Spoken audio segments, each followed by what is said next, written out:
पौराणिक कथा के अनुसार दंबोदर नाम का एक राक्षस था जो कि भगवान सूर्य देव का बहुत बड़ा भक्त था। उसने सूर्य देव को घोर तपस्या करके प्रसन्न किया और अमृतत्व का वरदान मांगा। सूर्य देव ने अमृतत्व का वर देने से इनकार कर दिया। उन्होंने कहा, जिसने जन्म लिया है उसकी मृत्यु निश्चित है, इसलिए तुम कोई और वर मांगो, मैं तुम्हें वह वर दूंगा।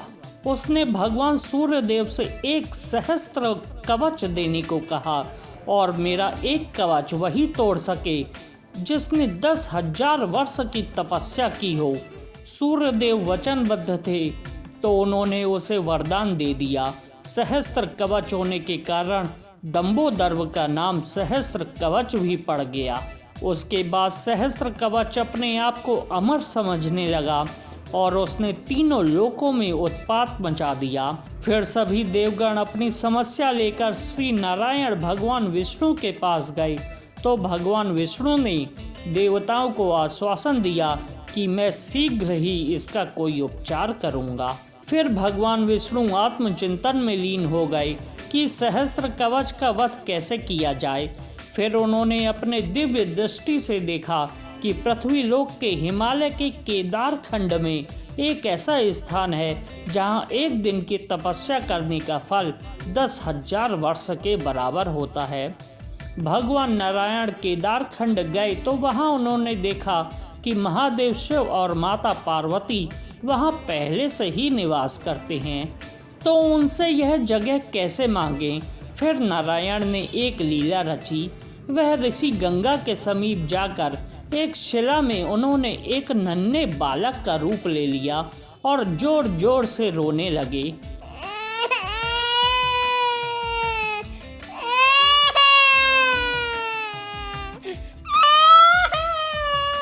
बालक की रोने की आवाज तीनों लोकों में गूंजने लगी।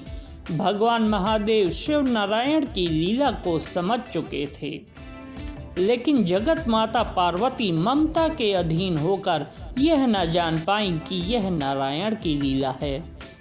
माँ पार्वती ममता से विभोर होकर भगवान शिव से कहने लगी, इस प्यारे से बालक को न जाने कौन यहाँ छोड़ गया है, मुझसे अब इसका रोना नहीं देखा जाता। अगर आपकी आज्ञा हो तो मैं बालक को देख के आ जाऊं। भगवान शिव जो भगवान नारायण की लीला को जान चुके थे उसका आनंद ले रहे थे। फिर उन्होंने माता से कहा, जिसका बालक होगा वो स्वयं ही ले जाएगा। अगर आपको फिर भी जाना है तो आप बालक को देख के आ जाओ। माँ पार्वती बालक के पास गई और नारायण के उस सुंदर बालक के रूप को देखकर बालक को गोदी में उठाए बिना नहीं रह पाईं। बालक भी माता की गोदी में आकर शांत हो गया। फिर माता उस बालक को अपने साथ ले गईं और भगवान शिव से कहा कि इस नन्हे से बालक को मैं अपने पास यहीं रख लूं। महादेव जो नारायण की लीला को देखकर मन ही मन मुस्कुरा रहे थे, माता से बोले, रख लो पर बाद में पछताना मत। माता ने कहा, यह तो बालक है, इसको अपने साथ रखने से पछताना कैसा। और फिर माता ने उस बालक को सुला दिया।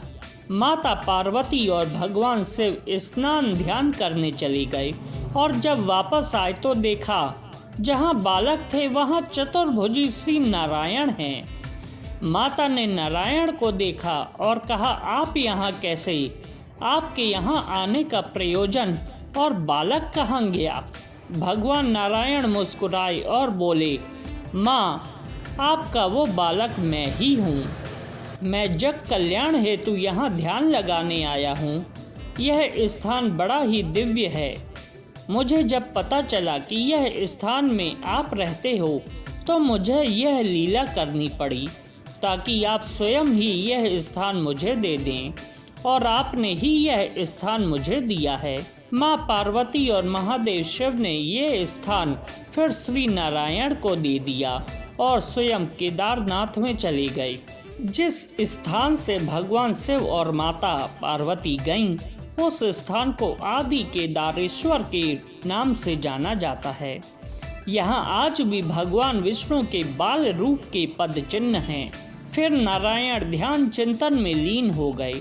उनके धरती लोक में ध्यान चिंतन में लीन होने के कारण माता लक्ष्मी व्याकुल हो गईं। वह सोचने लगीं कि प्रभु की सेवा कैसे करूं। माता लक्ष्मी भी केदार खंड में आ गईं और जहां नारायण आत्मचिंतन में लीन थे वहां पे बद्री अर्थात बेर के पेड़ के रूप में नारायण को धूप, बारिश, बर्फ से बचाने लगीं ताकि श्री नारायण को आत्मचिंतन में कोई परेशानी ना आए। जब श्री नारायण का ध्यान टूटा तो वह माता लक्ष्मी की सेवा से बहुत प्रसन्न हुए और माता को वरदान दिया कि आपने बद्री के वृक्ष के रूप में मेरी सेवा की है तो मेरा यह प्रिय स्थान बद्री नारायण अर्थात बद्रीनाथ के नाम से विख्यात होगा और जब कभी भी मेरा नाम लिया जाएगा तो मेरे नाम से पहले आपका नाम लिया जाएगा। उसके बाद से ही माता का नाम श्री नारायण से पहले लिया जाता है, जैसे बद्रीनाथ, सीताराम, लक्ष्मी नारायण।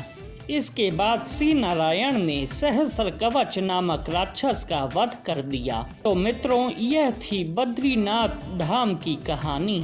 आपको ये पौराणिक कथा कैसी लगी कृपया कमेंट बॉक्स में ज़रूर लिखिए और यदि अच्छी लगी हो तो इसे लाइक कीजिए, शेयर कीजिए एवं चैनल को सब्सक्राइब कीजिए। धन्यवाद।